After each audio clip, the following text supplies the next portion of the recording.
Thank you, Damion, so much. Appreciate that greatly. And Damon's give us a lot to think about. I've been jotting some notes here myself, and let me just give you a couple of my reflections, and I'd love to hear your thoughts. Holy interruptions. I don't know if I handle holy interruptions very well. I just I got a plan, I got a mission, I got a purpose, I got things to do, and got my checklist, and so I'm gonna pray that God will allow me to see these interruptions not as an inconvenience, but as a holy interruption. So thank you, Damon, for that insight. And then just these three words: see, stop, and spend. And stopping is hard. Stopping is hard for me. Again, kind of can tend to be a kind of pedal the metal kind of a guy, and just to stop, to pause, to reflect, to pray, to these are challenges for me personally. So thank you for that. And then I'm reminded of something, Damion, when my kids were little, and Derek's on the line, he'll remember these days. In the early days of our ministry, there was a lot of time I was on the road and out. And my wife and I made an agreement that when I was going to be home, I was going to be all home. And that was a big part of feeling better about the missed time was, when if I walked into the house and I still had my mind on everything else that I would need to be doing, that wasn't going to work. When I was home, I was going to be all home. And so that was a kind of a mindset that we had as well. That's good. So those are three quick thoughts from my side. Any reflections you guys have on what Damion shared? And if you want to pick up some of the questions he's posed there in the notes, you can go there as well. But just unmute yourself, and the floor is yours. Hey, Damion. How you doing, Caesar? Hey, good, wonderful message. Hey, I've just finished reading a book. The title of it's Invisible Man by Ralph Ellison, released in 1952. Ellison was he was a Tuskegee graduate. He went to Tuskegee University, 33 to 36. And it's a novel, but it's about his experiences as a black man, and how being invisible in the world in the white man's world. And it really, it has had such an impact on me of just seeing someone and the difference in looking into them and seeing what's beyond the color of their skin. And that's the white people in our lives too, because what separates us, that divide, I believe, when we come together in that divide and we engage our hearts with people that don't look like us, God reveals something deeper in his grace that we don't get otherwise. Because and so I love your message, love your heart, and we do that. We go to church and we sit next to someone that may not look like us, but we don't ever really engage on a heart level, and that's where grace resides. That's good. No, that's good, and that's something that I learned over the years. And there's a man that I always have high honor to. His name is Levi Holman. He's the Post Coffee's owner. And I'll never forget the opportunity that he gave me back in 2017. He saw me, he stopped, and he spent time with me. And he goes, dude, I'll be honest, I just feel like I just need to let you know that you need to be seen.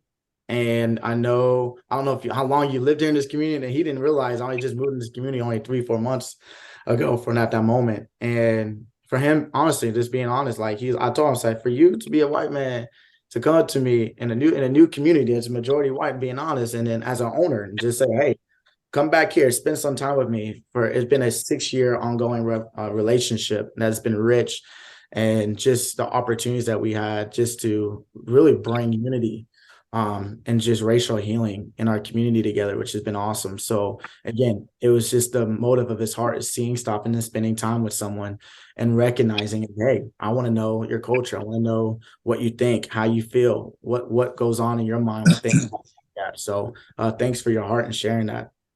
Well, we have to be intentional. You know, we're unconscious. So much of our we just we we are unconscious about engaging. We just go about our lives and we don't think about it. So anyway, thanks for your message. Absolutely. Thanks. Yeah, you're right, Cecil. We put it on autopilot and we miss so much, don't we? We miss so much. And it's about seeing, stopping, and spending. That's beautiful. Scott, you got something? Go. Yeah, Damion, thank you, brother. This is a great talk and a great reminder. Again, it's just right living as Christ did. And the key word Cecil just talked about being intentional.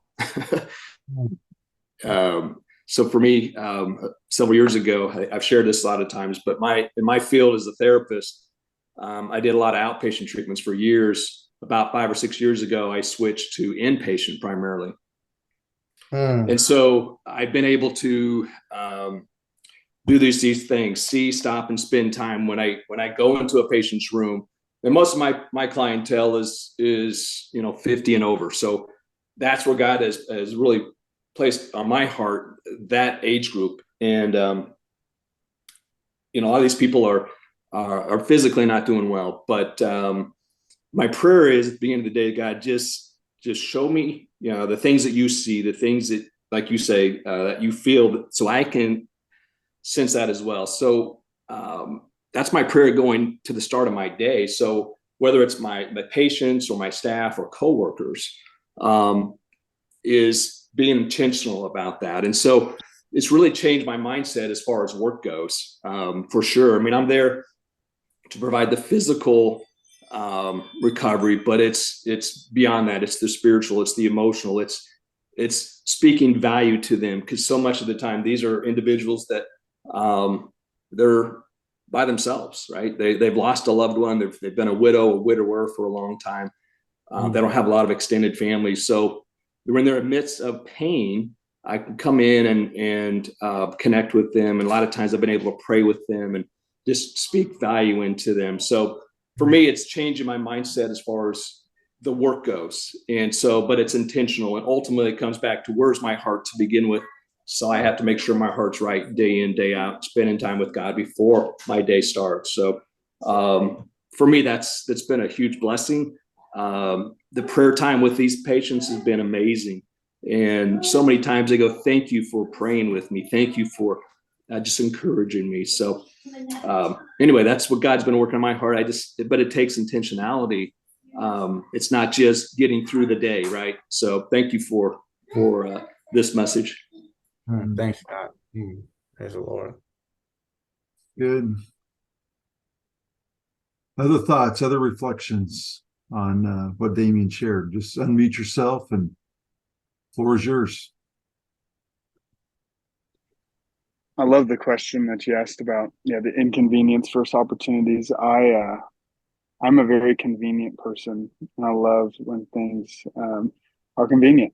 And I typically do not look at inconveniences as opportunities, but as annoyances. And so, I think it makes me think, what areas of my life, do I get frustrated when the Lord sometimes just giving me an opportunity? And even I was meeting with a guy. He wanted to go play disc golf, so we were going playing disc golf together. And this one guy came out of the woods and was trying to find a disc, and he was by himself. And he's like, "Hey, can I play with you guys?" Everything in me wanted to be like, "Hey, we're having a one-on-one here. Like, I'm just about to ask him about purity and all this stuff." And we were looking, we're like, okay.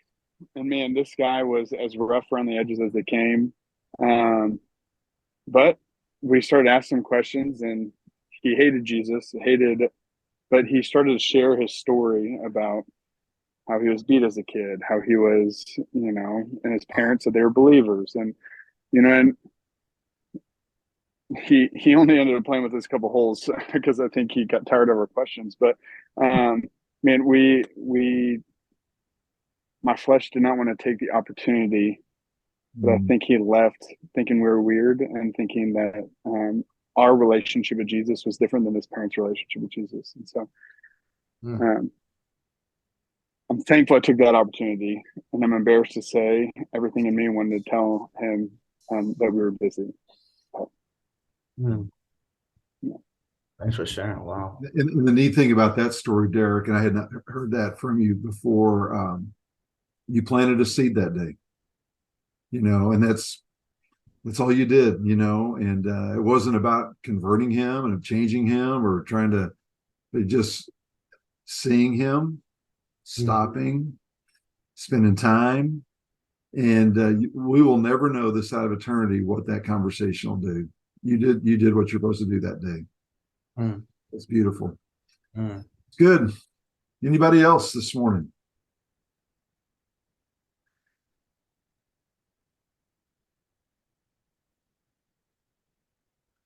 Jerry, you got it. There.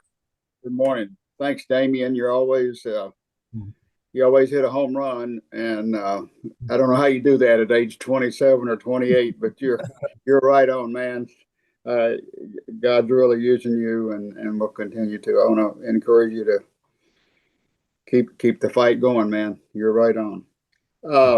Sir. A counter to what we ought to do, and we fail to do.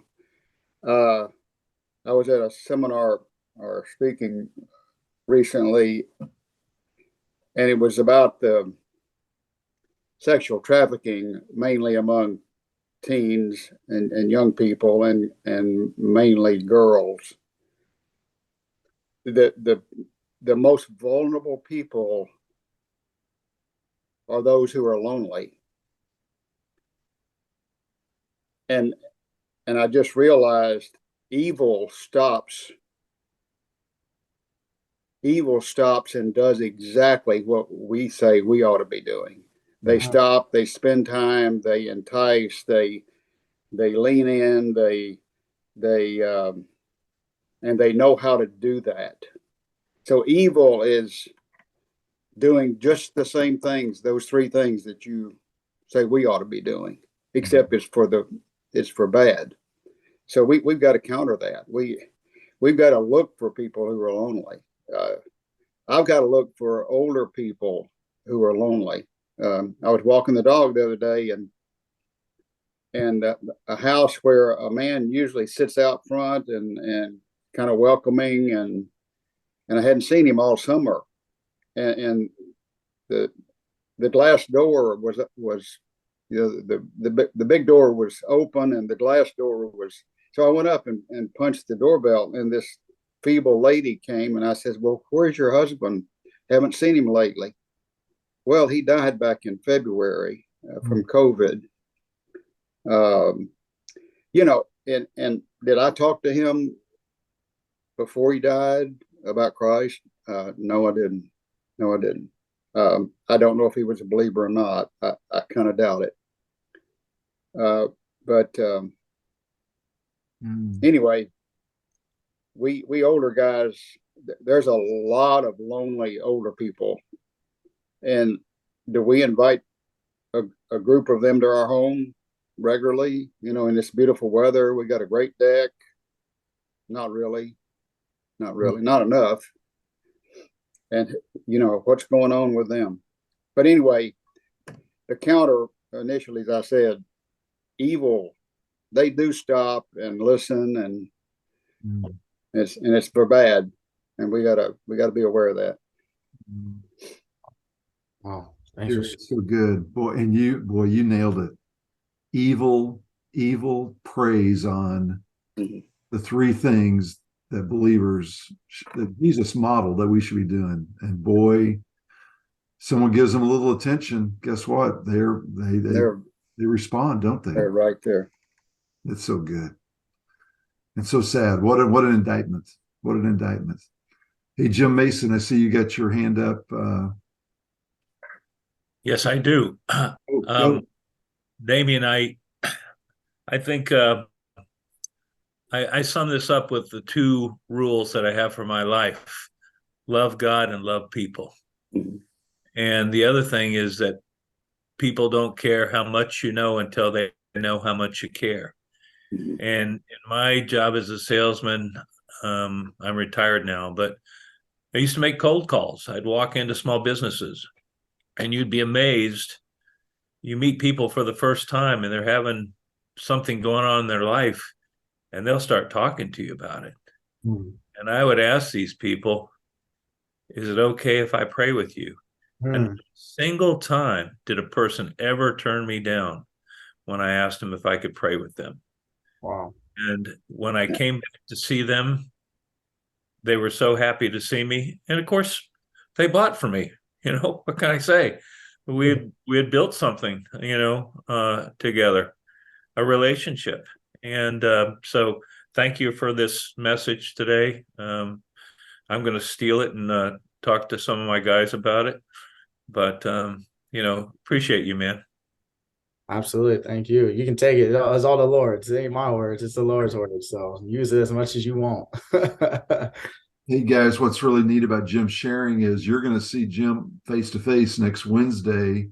He lives in Massachusetts, but he's going to make a road trip to Kansas City next week Wow. and be eyeball to eyeball with us on Wednesday morning. Is that still the plan, Jim? Jim, Yes, it is. Yes, it is. I got to go buy an alarm clock so I can get up at dark 30 to be there.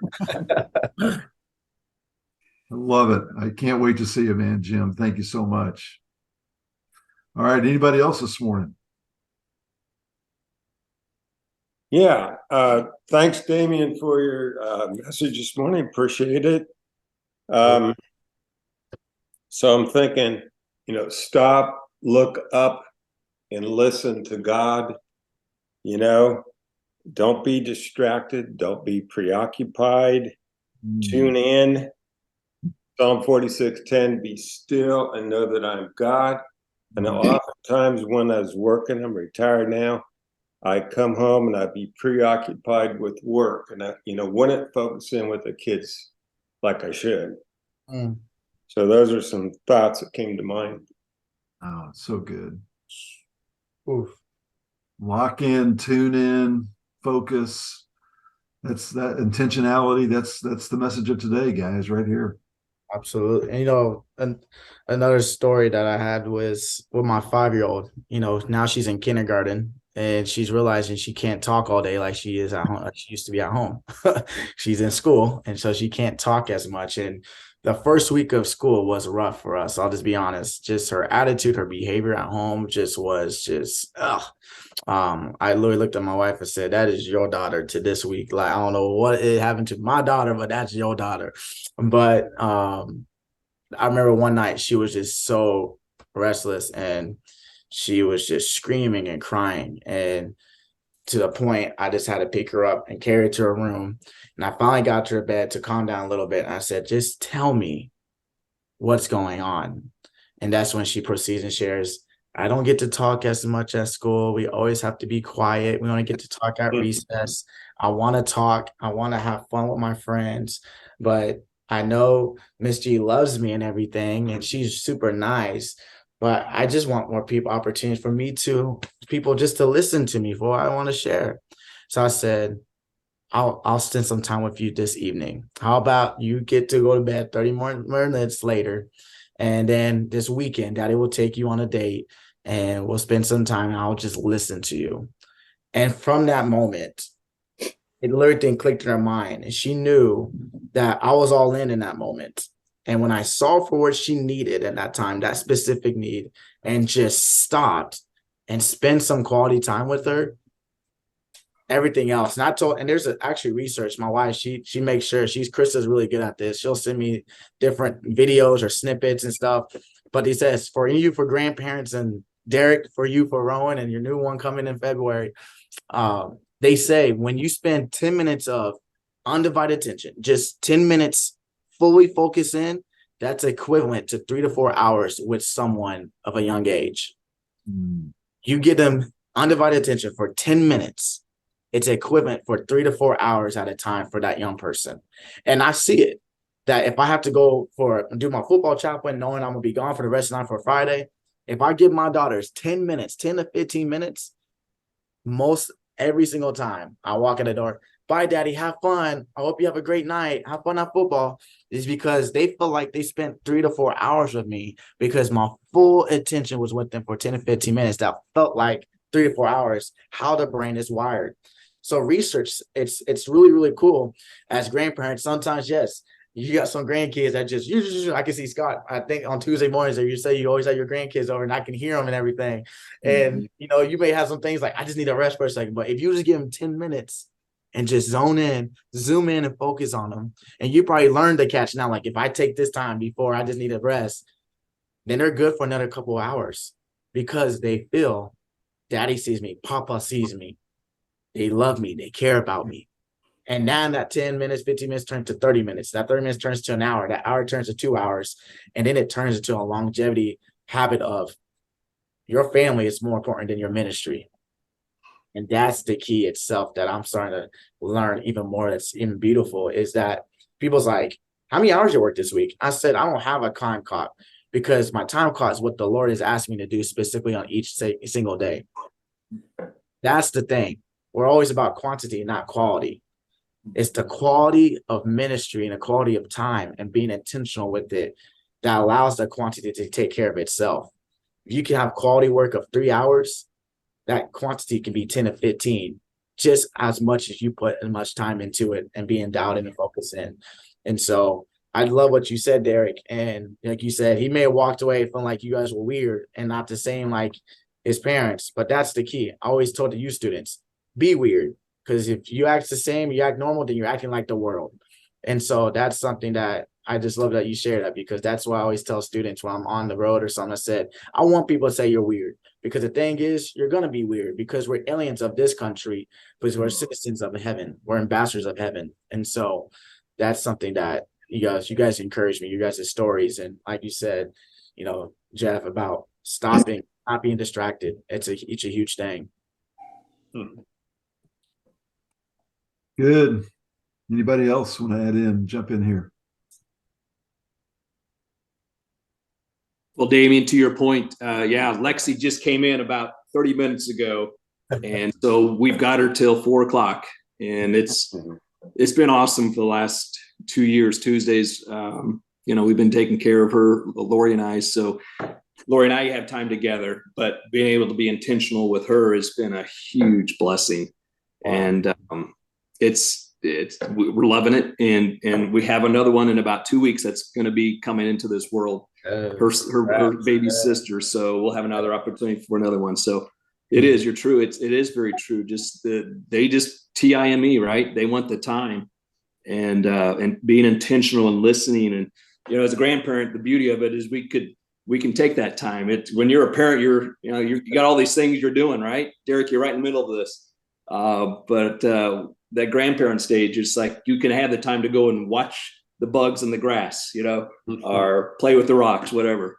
But that's valuable stuff. So thank you. That's an interesting report about that you received is, what we sow, that time, intentional time with people, and our kids, especially our grandkids, can make that impact. So it's, science always catches up with what Scripture's always talked about. So good stuff. Man. Well, and the key to that is locking in with your eyes, guys. It's not being distracted and keeping the main thing. And like I said earlier, when you're there, you're all there. Yeah. I'm gonna share a story, Derek. You're gonna remember. Well, you might remember this. Back when Derek was a toddler, we were watching the Chiefs game one day, and to be quite honest, Derek was distracting me from watching the game, and I was, I was on the floor, but I had divided attention. He wanted my attention, and I felt, and I kept kind of pushing him away, and you're bothering me. Well, that night, 3-4 hours later, we're at a baby shower, and we're giving advice to this couple, and someone made the comment, man, when your kid wants to be with you, you be all in, be all there. Well, I was immediately convicted. Well, Derek was in bed by the time we got home. So the next night, when I got back from work, I pulled Derek aside, eyeballed him. I said, Derek, I said, I'm so sorry. Yesterday, I was pushing you aside, and man, will you forgive me? And here's what Derek said. He says, Dad, I'll forgive you, but the next time I'll call the police. And it was one of the greatest lines of all time, and just very, very. I mean, Derek, do you remember saying that to me? That's hilarious. Oh, it was hilarious. I mean, you were like, you forgave me. Next time you're calling the police, because I didn't lock in on you. Made him mad for real. So give them your eyes, Mm. give them your heart. Yeah, be all in. Mm. It's good. Anybody else? I just have a random thought, and that is, since we are all created in the image of God, that we're challenged to see the image of God in everyone we meet, not just people on the street, but even people in our lives every day. And then stop, like, be still and know that I'm God. Well, not that they are God the Father, but there is an image of God that's in there, and you're going to have to spend time to get to know that part of them. So that's the random thought that just pops to my head sometimes. Jim, I love your random thoughts. Thanks for keeping them coming. Anybody else this morning? Go, Mike. Damion, as usual, thank you. Great in-depth on such a relatively simple thing. It's so easy to forget about time. And the older we get, and the three of us here who are from the Lenexa group, Lenexa, Overland Park, Olathe, we're all over 80 now. And we can look back over our lives, and it's not always easy to remember things, but there's that trigger that brings back that memory of something. And when you say Jesus spent time with others, that spent is the past tense. In the moment, it's spending time with others. So what is that spending? And because time is always moving, we can never go back. We have to let go. We have to spend very carefully that time with others. Because we've got to be, as you said, we've got to be intentional with our time. It's so easy. I can look back and see how I have misspent so much time, particularly with my kids. I was so busy for decades even that I'd come home, my wife would want to spend time with me. The kids, if they weren't in bed, would want to spend time with me. I was just so exhausted. I needed a time of rest, and yet they needed time for me. And you look on Jesus. It never. I can't remember a time where it says that. Yes, he did. He spent time alone, but he spent it with God. I didn't know how to do that. I wasn't brought up in a Christian home. My parents never or rarely spent time with me. I was never allowed to communicate with them. I was never allowed to have my own thoughts. And your teaching today is so important, particularly for the younger ones, particularly. But if I can just make an observation with the guys who are on here, when you are listening to the speaker, you have to be fully engaged. You can't be thinking of other things. Your face will tell others what you're thinking. And the thing that really grips me so much in these Zoom calls and watching the other guys, rarely do they smile. Come on. This is the greatest opportunity to show others what you're thinking, unless you're fully engaged and you let go of everything else and smile. Oh my gosh, what a difference. Smiling takes, I think it's about 17 muscles. Frowning and being takes about 40 odd muscles. It's so easy to smile. Come on, guys, smile. We're alive. God is with us. And thank you so much. Thank you, Damion. And creating that margin every day for others is so important. But when we get so busy, we can hardly create that margin for ourselves, let alone others. Yeah. But the greatest margin we have to do is to save time, to give time to Jesus. Thanks, David. God bless you. I don't know how you do it. Thanks, Mike. By the way, Damien's speaking next week at the Overland Park group. So I don't know what you're sharing, Damion, but those three guys that are on from OP, you're going to get to see a face-to-face next week. So, yes, looking forward to it. Reminder, next week, guys, Tuesday and Wednesday, we're gonna hear from you guys on what God is doing. And Mike's exactly right. Telling people your story will bring a smile to all of our faces because of what Jesus is doing in our life. And Shay, I'm looking at you. You got right there in the center of my screen. I know God has done an amazing work in your life, and you can't wipe that grin off your face. It's, God is real, and he's moving, he's working. And that's what gets us out of the bed in the morning, guys. The reality that, man, we have a new life in Christ. The old has passed away and the new's come, and he saved us, man. He saved us. That should stir us all right there. So, Mike, thank you for that gentle nudge of kicking our tails this morning. Okay. Anybody else? Just a real quick one. Scott, thank you for smiling. That's the first time I think I've seen you smile. And you've got a wonderful, what a difference. It's called intentionality. I'm focused on the speaker, but you're right. I got to make sure That's what it's about. You've got to focus. You've got to focus. Oh, I see. Bless you. Bless you. You got a great smile. Yeah. Thanks, Mike. Love it. Beautiful. Anybody else this morning? Yeah, hey, good morning, guys. Damion, that was an awesome speech, brother. And trying to think, just that seeing people through the eyes of Jesus, that's kind of all I've been thinking about this whole time, is how easy it is for me to stop and judge somebody else, and I don't even know these people, And you see people on the corner and think, oh, look at the lowlife, or look at the addict, or look at the whatever you may see out there. But here, since this revelation that has happened in my life, I was an alcoholic, bad, and an addict. I was one of those people. I wasn't living on the street with them.